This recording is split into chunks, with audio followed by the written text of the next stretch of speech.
You're fine.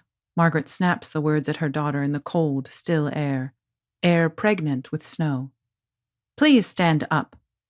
Even at 4 years old, Jayne knows as she collects herself from the frozen ground, lip quivering, that the please is not for her benefit.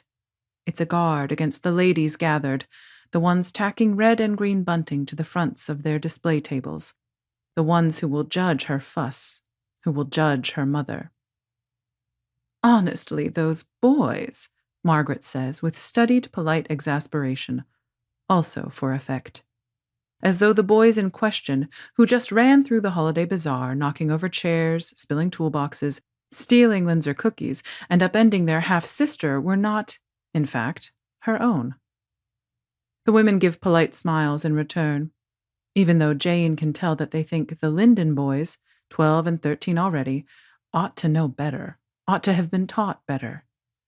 Jayne watches her mother turn away, tuck her boiled wool cape a little closer around her.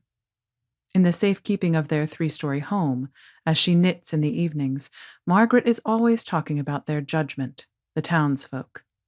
That's what she calls them, the townsfolk. As though she hadn't grown up nestled under their chins, the soot from their bakery oven under her nails. Jayne looks down at the broken angel in her hand and hiccups a small sob.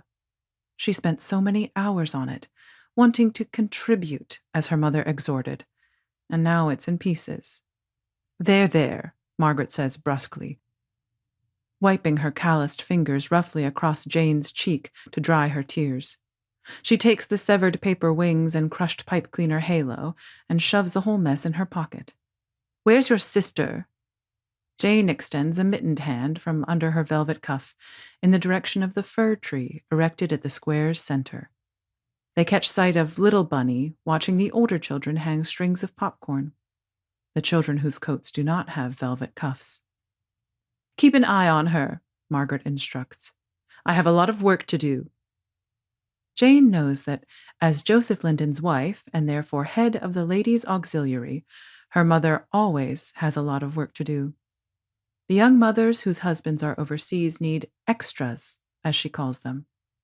She coordinates the donation of outgrown shoes, organizes the days of vegetable canning, the distribution.